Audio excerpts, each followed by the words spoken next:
Hello, friends, and welcome to the front. We are the Pillars of Liberty, and this is the POLCAST. Hey, everybody. My name's Mike, and as you And know, as always, Smooch accompanies me as always. And we have a special guest today from all the way from Wisconsin. Yes, it's We'll keep her sister. identity secret Well, for the law. Anyway, thank you for tuning in. We've got a follow-up show to the video we put out on Travel Australia. But before we get into that, we're going to touch on just a couple quick things. First is 34 days since Americans were stranded in Afghanistan, yep. and no accountability. Done. They're doing some jaw-jacking at the Armed Service Committee hearings, I believe. But other than that... Hey, I think you should resign. Oh, No, you said you'd resign. I'm not resigning. I'm not resigning. I've got stars on my shoulder. I did the my right cereal? thing. Did you catch that thing by Lloyd Austin? Yeah. Twice now. He said, when referring to Yeah. evacuees, he said, we had 80,000 executions. I mean evacuees. Well, he's the one that issued that memo in August calling for that mandatory for the vaccine. And, Lloyd Austin? yeah, Secretary of Defense? yes, Really? yes. Oh, for the military. Yes. Which leads us into our next thing that we were going to talk about. So we have a red flag law that was just passed. I think it's H.R.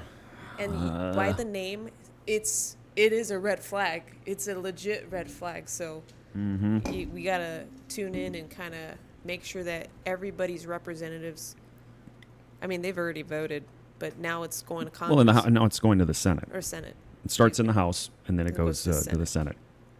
And the excuse that they gave was that, well, we have to do this to ensure that service members don't get dishonorably discharged, which is a bunch of BS, because they have no proof in that either. And how do they know this isn't going to pass in the Senate?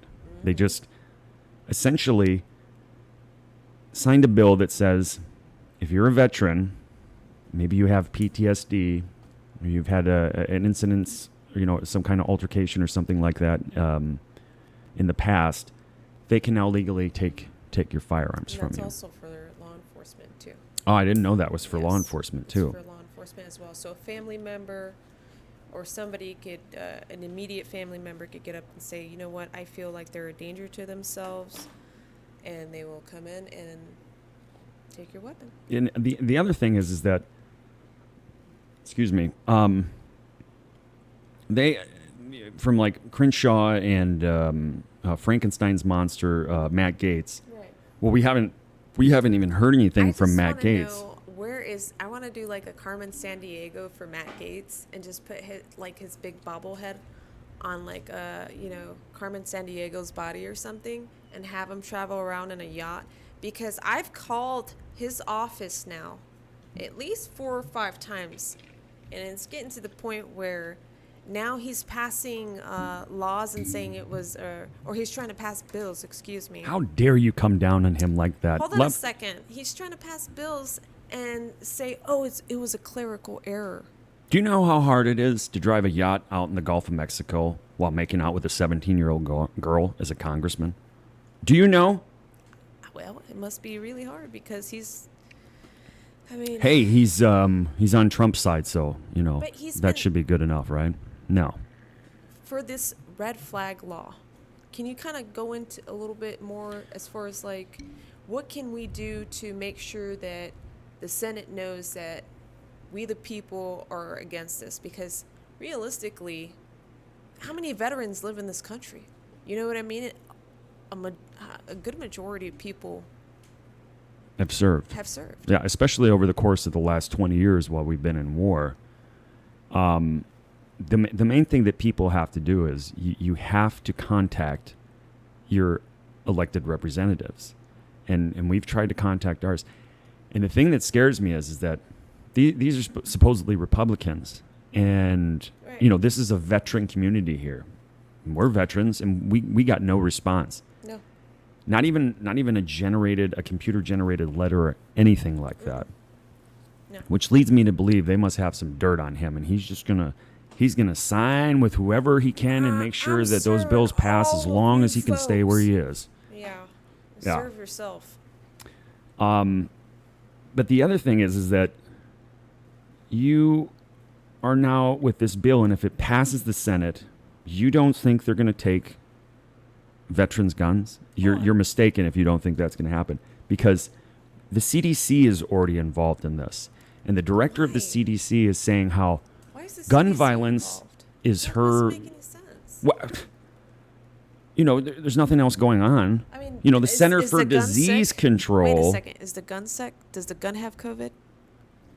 The gun. Maybe the people that have the guns. The gun has COVID. Oh, I was thinking, Yes. but maybe. But Why maybe seriously, why are they getting involved in this? This has nothing because to do it's a with them. disease.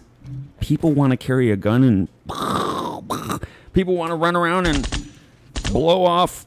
Oh, machine gun. There's a machine gun shooting off in there right now. But Everything's cool.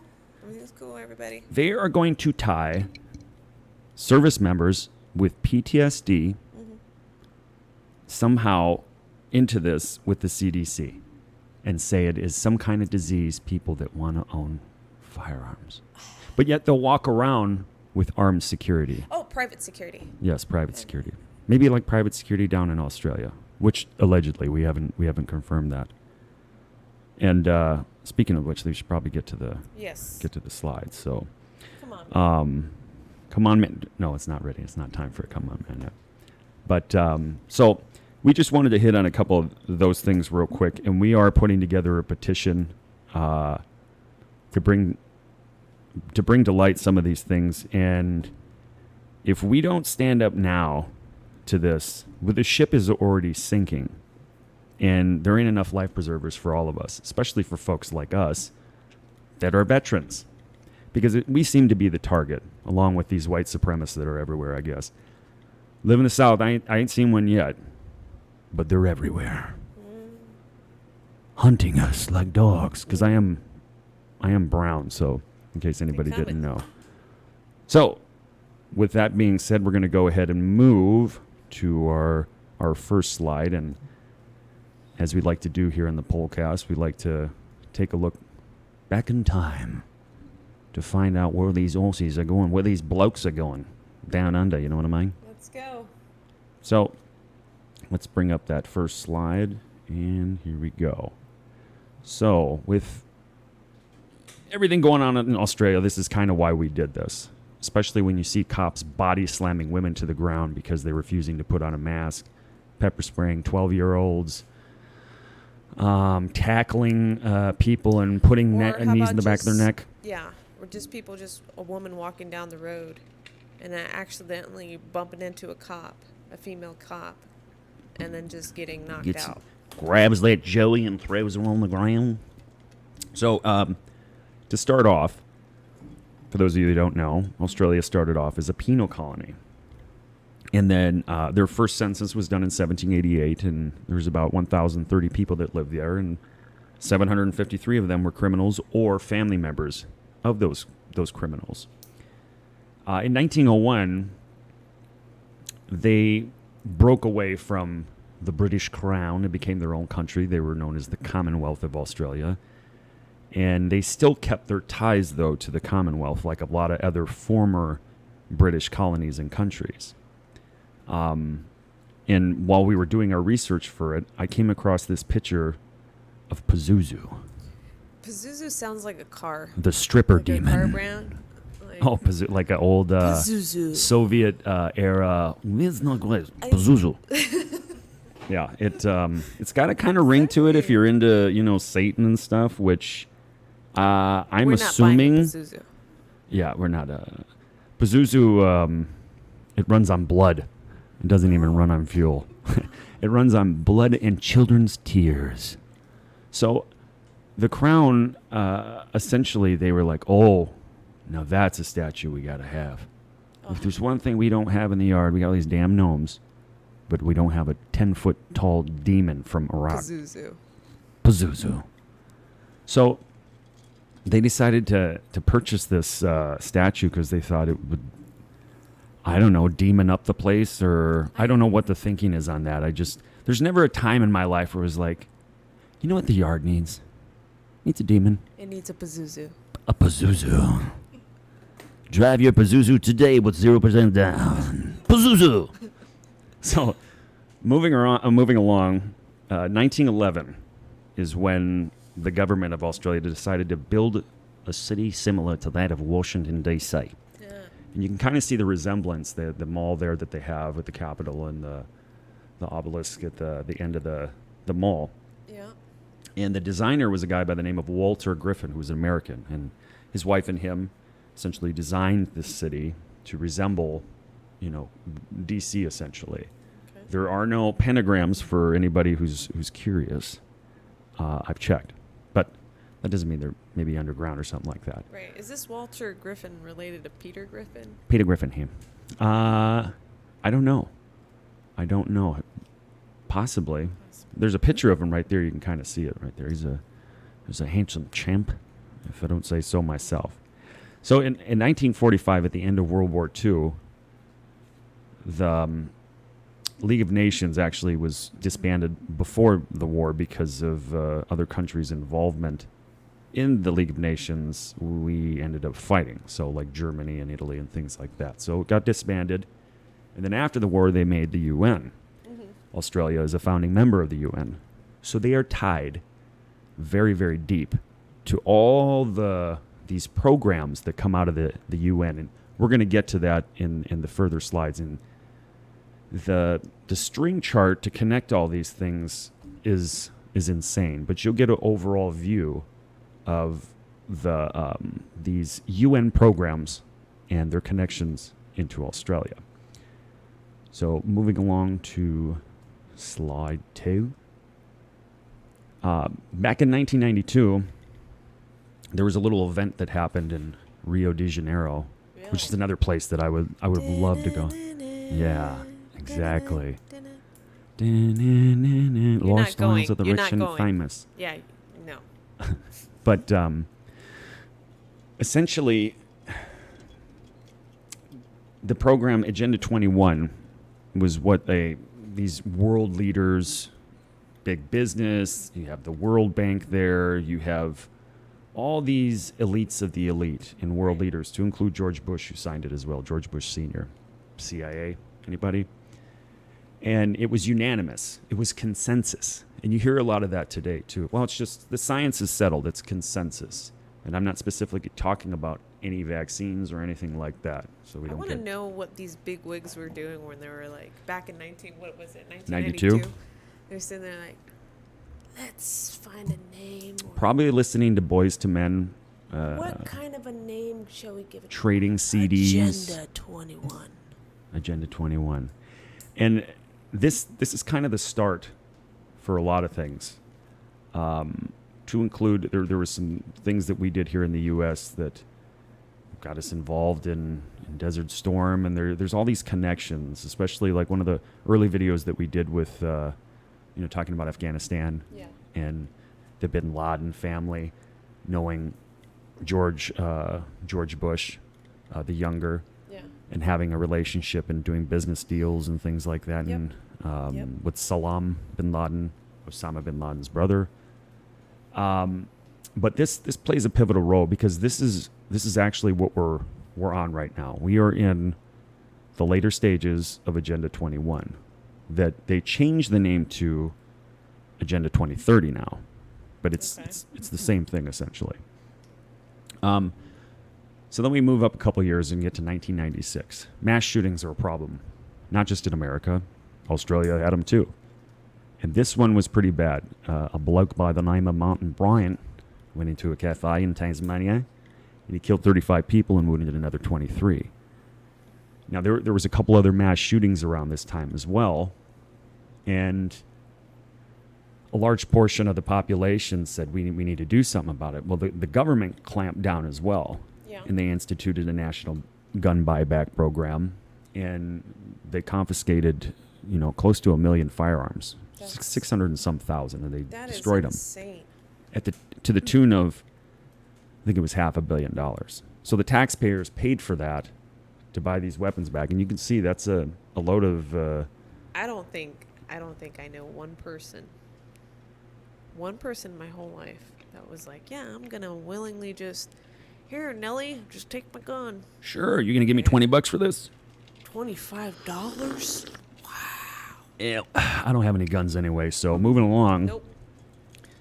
In the buyback program essentially went from, as you can see, October 1996 to September of 97. Why did this happen?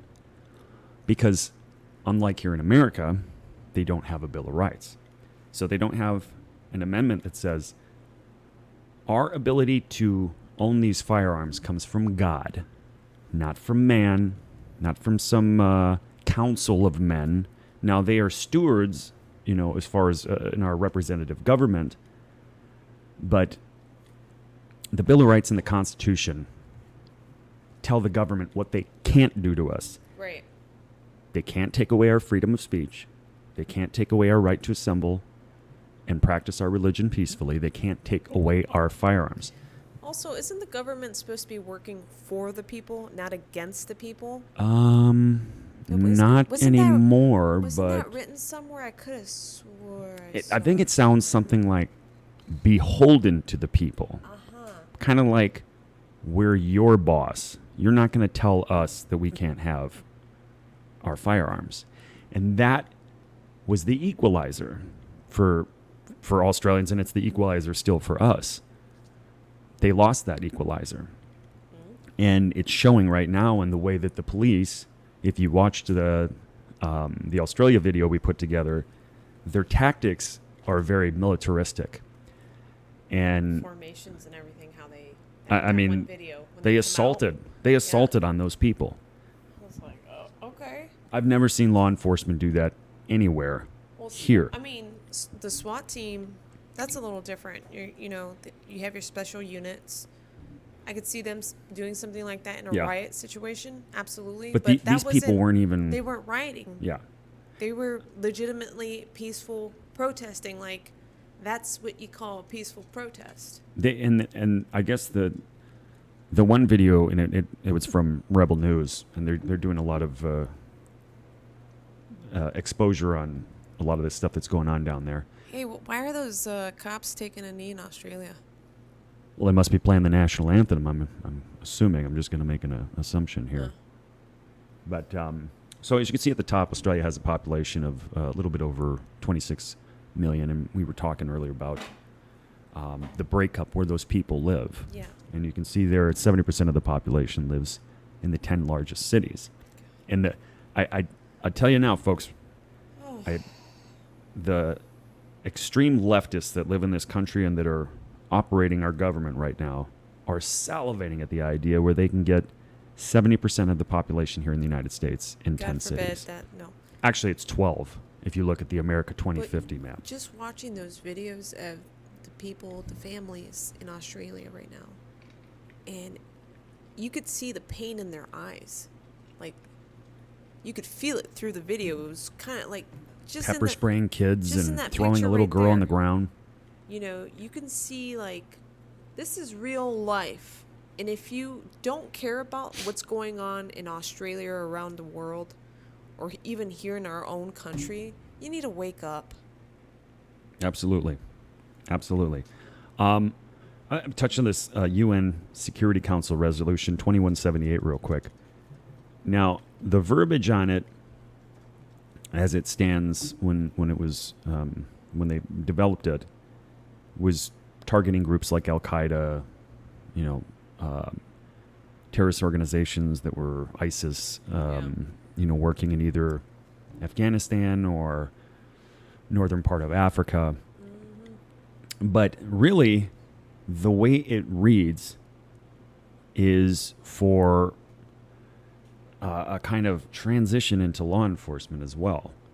And this is where you kind of see the framework being built for other NGOs like the ISD, the IC, the ICLEI, these UN programs. Where is this council now when you have the whole chaotic scene in Afghanistan going on now? Where is the UN now? Well, love, they don't have they don't have all the framework put in place for 2030. They can't be bothered with Afghanistan. They have to think about the Great Reset, total control, Agenda 2030, and how they can all put a plug in our mouth and in our butt. Yeah. And then we will have peace, as Emperor Palpatine would say. March 2020 is when they really started locking down on people. Restrictions, you couldn't travel out of the state. You couldn't go 5 kilometers. You have a curfew. But if you're a good boy, we'll give you a 6-pack of beer. And it really became is that life? It's more like prison. Even here when that was going on, it was, very foreign. But they've been in this now for 18 months. And like us all, you kind of build a habit. And you kind of, this starts becoming familiar to you. And the next thing you know, your arms go up like this. Yep. And then they have you. They have a big fish hook in you. You can see here as well at this time, we had the George Floyd incident with law enforcement. Yep. And I'm not saying that, I knew some dirtbag cops. But people are flawed in general. We're all flawed beings. And it's a tough enough job already. So I'm not going to get too much into that. But you have these massive protests all around the world. Anybody who is, has a brain cell, you just turn on the television and you could see that there is protests going on all around the world. Yeah. In a lot of ways, it was good. But, the message, we can talk about that later. But then you had things, people speaking out about, well, I don't want to be locked down because of, a virus or things like that. And they had people starting to get arrested for just speaking out or trying to organize events. And that's what happened to this pregnant lady, unfortunately. You get to July, and they started discussing hotel quarantine situations, and they brought in a security firm to keep an eye on these people in these hotels, and I guess it went really bad. So if they invited a security firm to watch over this COVID hotel, what's not to say that these same individuals are not contracted through the police department? That's a good question. I'm just saying. Like a private security firm? Well, it's right there. It's telling you that, you know what I mean? They had individuals as security. Yeah. So who's not to say? They're in a totally different government. Yeah. We don't know everything about their government. No. And some of the stuff we researched, and we'll actually pull that up on the next slide, and we didn't put some of the stuff we found because we couldn't validate it. And we didn't want to just put it out there to put it out there. Exactly. But there was some interesting things that we did find with law enforcement down there that we'll get to in a couple of slides towards the end. So present day Australia, you're seeing a lot more headlines like Australia has locked down their people, built detention centers in these COVID camps. And you can see there's one down there. That one's, I believe, in Perth. So that's the northern part of Australia. Yeah. People coming in on flights, they if they don't have a hotel set up, then they just kind of ship them over to these quarantine areas. And they're already building new ones, which is like... Can you imagine, having to leave your home and you and your kids, can you, just us, our own family, can you imagine if they're like, all right, Val family, or... Yeah. Yeah. Yeah. Don't worry, we'll edit that out. Nobody heard anything out. But no, I couldn't. And I'm not saying it outright, but these pictures look eerily similar to things that happened in the past. When you're marching people into camps because of possible infection or disease, and this isn't the first time we've seen this. And unfortunately, I should have found a picture of a Uyghur camp as well. I was just going to say, it's happening now. It's happening now. It's in China. China. There's over 1 million people in concentration camps in China, simply based off of And their the religious view. Yeah, because they're Muslims. Here's the thing. If it doesn't fit the agenda, they're not going to talk about If it. the glove don't fit, Right. The news is not going to talk about it. So, like Gladys was just saying, if the glove doesn't fit, that's that.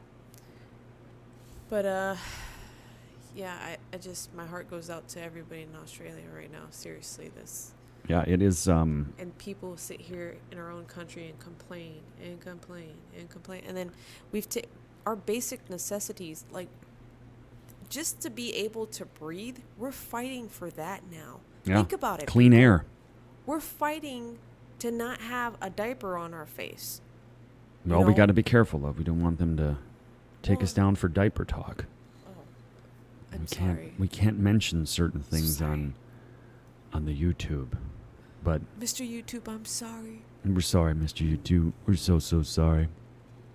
So, I see that word consensus again. In soft law policy through NGOs to avoid detection and elites in high places making decisions about our life based on consensus. Right. And we're seeing that all the time here in the United States now. These people that we entrust to ensure that our voices are heard, because we live in a representative republic. We don't live in a true democracy. It's not mob rule. They pass on their responsibilities to these other government agencies, and they have them write laws so they can bypass the Constitution and the Bill of Rights. That's where that soft law policy comes in. And the UN is a master of working these soft law policies.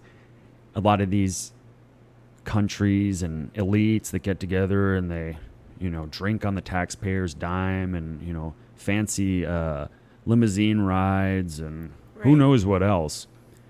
They, drink from the same bowl, and they figure, well, if we can do all this stuff and bypass, this pesky Bill of Rights and Constitution, we can change things. Later. If no jab, no freedom. That is what it is in Australia. That's what Daniel Andrews said, the Premier for Victoria. Yes, that's who I'm quoting. So no jab, no freedom. We're just repeating what's going on down there. The other thing is, you see spooky dude there, George Soros, and his involvement in the Strong Cities Network, and there's ISD. yeah. And, the Strong Cities Network, to prevent the challenges of hate, polarization, and extremism by identifying and addressing the local drivers behind these global threats. You know what it is in America? It's white supremacy. It's like that too in Australia. Yeah. Where did they get this white supremacy? Well, it's coming from places like the Strong Cities Network, ISD. They're formulating these ideas through these think tanks, and then they're sending it down to their minions. And that's why we're hearing on the news from the wizards of smart, as Rush would say, white supremacy is the big, not Al-Qaeda, Right. not the terrorist state that we just formed in not Australia, that's coming soon probably. In Afghanistan. Not those things. White, patriotic males. That's the big problem. Okay. Yeah. Yeah, essentially. But so moving along, you can see that from Agenda 21, it is morphed. I haven't put how it's morphed because we don't have those kind of special effects. But you can see that Australia is involved with 2030 Agenda for Sustainable Development. Mm-hmm. It's just Agenda 21. It's just packaged differently. Yeah. And then I found some interesting stuff on who the people are involved. And you said, what is his name? The Premier? Oh, no, the Prime Minister is Scott Morrison for Australia. Yeah. And there's Daniel Andrews over there. Go ahead, Lau, I'm sorry. No, you're fine. I was just looking at that badge. Just working at the sheriff's department. We have our star, and I'm sorry. Usually it's upside, like in the- upright. Yeah. Why would that? That's just plain evil right there. So It's right in your face. So this is where I put, like, if I'm putting a puzzle together, and I've got one piece over here, and it's got Pazuzu, Right. and then there's these other little things, and that's why I put symbolism down there, definition, because are they trying to say something without Right. saying it? Because here in the United States, a lot of these elected officials, they like to project what's really going to happen. One thing that stuck out from the debates, the presidential debates, is when Biden said, "Get ready for a dark winter." And I thought that was odd how he said that. Now you're hearing rumblings of an upcoming dark winter, more or less based on supply and demand, maybe rolling blackouts, rolling brownouts. They're already doing it in California. Yeah. They're rationing water in California. And I think we're going to start seeing more of this. I think I put it in the slide, but I'll just mention it real quick because I got it in my head. Off the coast of California right now, Los Angeles is the largest port that we have in the United States. There are over 90 super tankers waiting to offload product, essentially. And that's, I mean, I could only imagine, is that like food products? I would imagine everything and anything.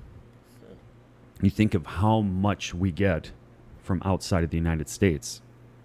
And I'm sure if I turn around and look at this collar, it says made in China or made in, Vietnam or something like that. So Yeah. what kind of effect is that going to have on our economy coming up here in the next couple months? Yeah. So it's scary to think about stuff like that. Oh, it sure is. The other thing, because we looked at the uniform, it's like, is that like, is he part of the Imperial Army and working with a Darth Vader?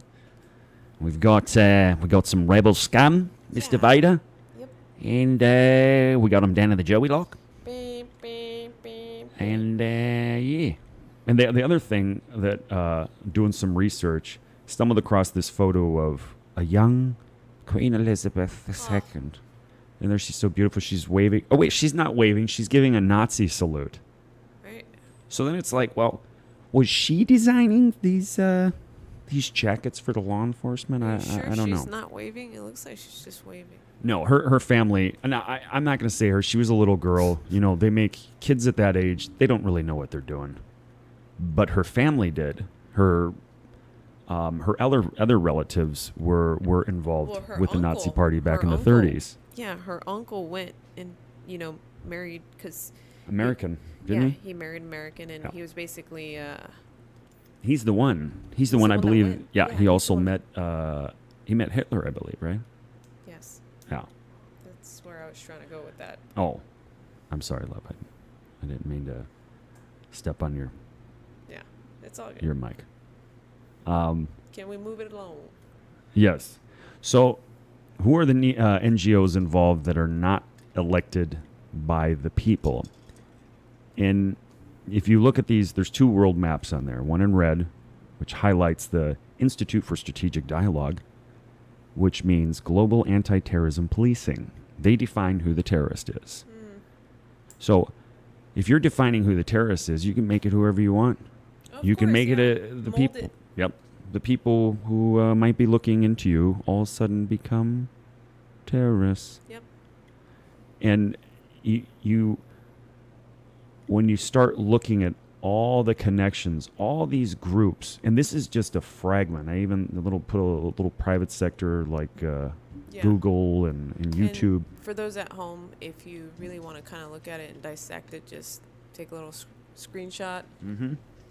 Because definitely there's some It's a lot. interesting names in there. And the one that's really that it freaks me out is the ICLEI, the International Council for Local Environmental Initiatives. They are in every state here in the United States.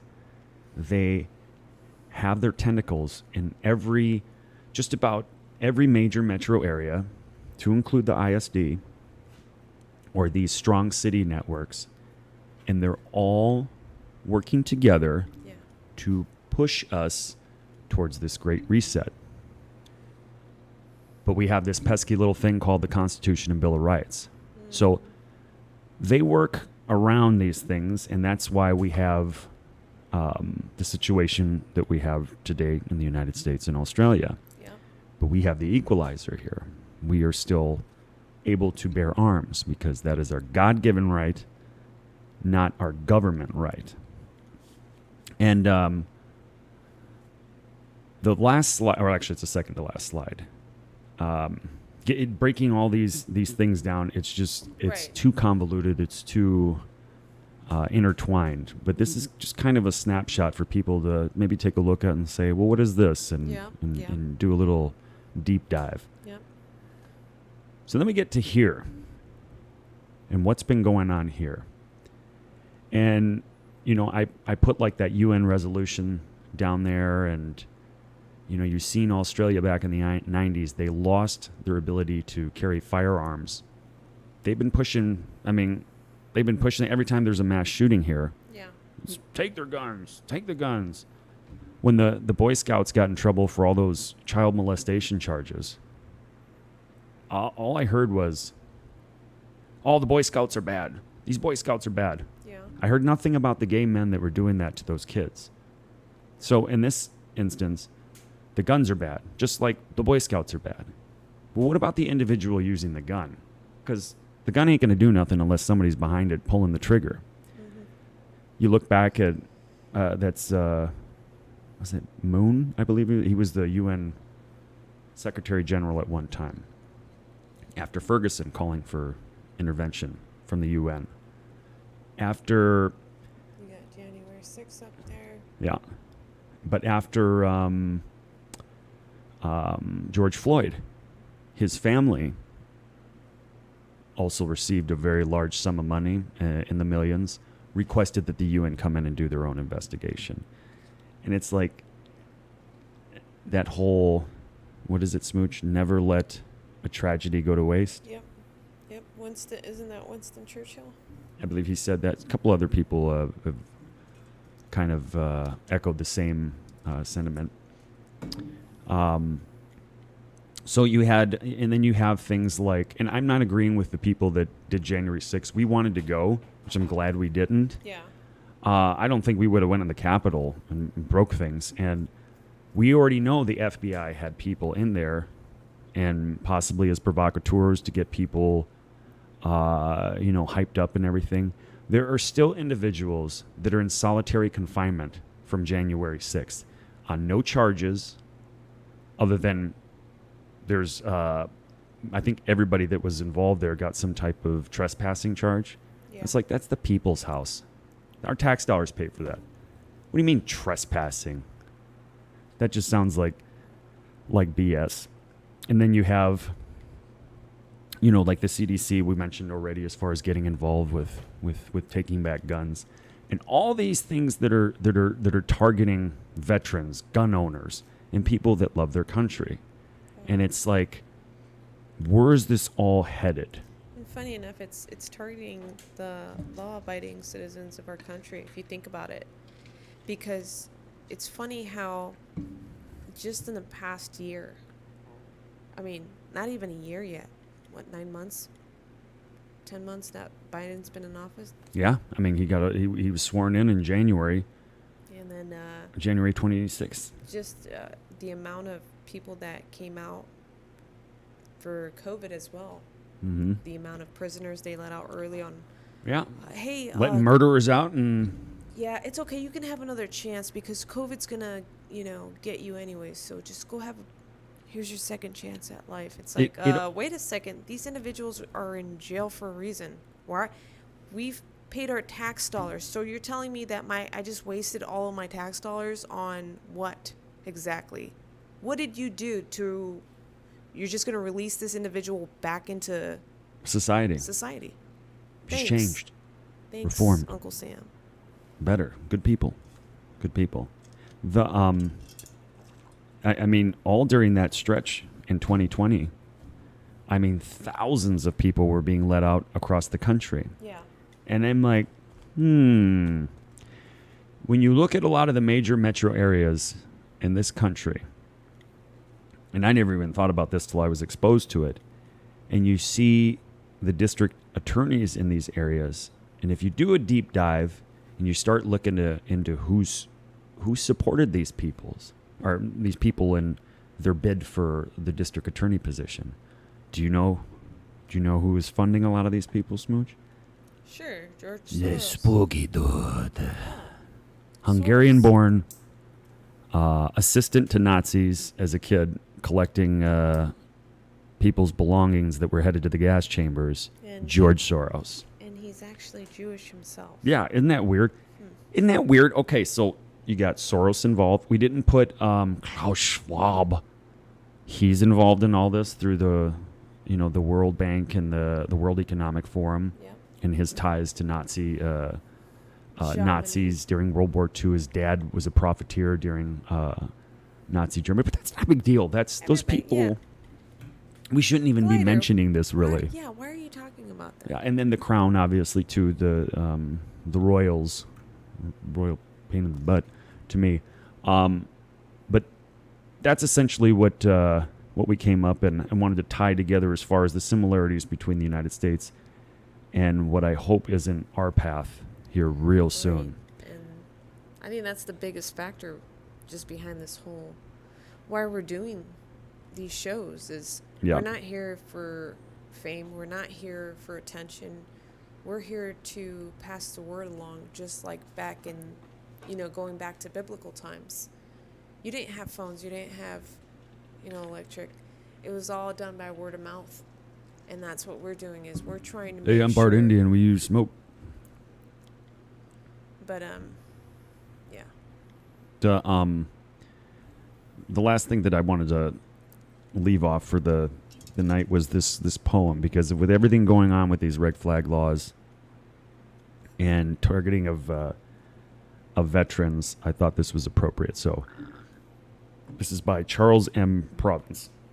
It is the soldier, not the reporter, who has given us freedom of the press. It is the soldier, not the poet, who has given us freedom of speech. It is the soldier, not the campus organizer, who has given us the freedom to demonstrate. It is the soldier who salutes the flag, who serves beneath the flag, and whose coffin is draped by the flag, who allows the protester to burn the flag. And I hope that everybody watching tonight Yes. got a little information, maybe something that was like, I didn't know that before. You guys But feel free to comment, Yes. ask any questions, reach out to us. We want to know what you're thinking. And we just love hearing back from you guys. So definitely let us know.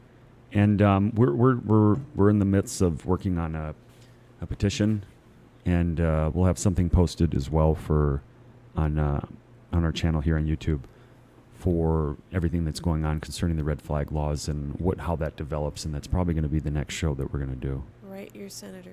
Amen. Write your senator, write your congressman. Keep bugging these people because they work for us, That's right. and we can't let these folks off the hook. No. So with that being said, we'd like to thank everybody for tuning in, and hopefully we'll have another show here in the next couple days, and we're going to do some karaoke now Yes. and get karaoke hammered and fill our drinks with tears over no, we're optimistic. time. No, there's no We tears believe in here. God. We believe in God. Solutions, never surrender. Amen. Amen. Solutions, not surrender. So with that being said, good night, everybody, and long live Liberty. liberty.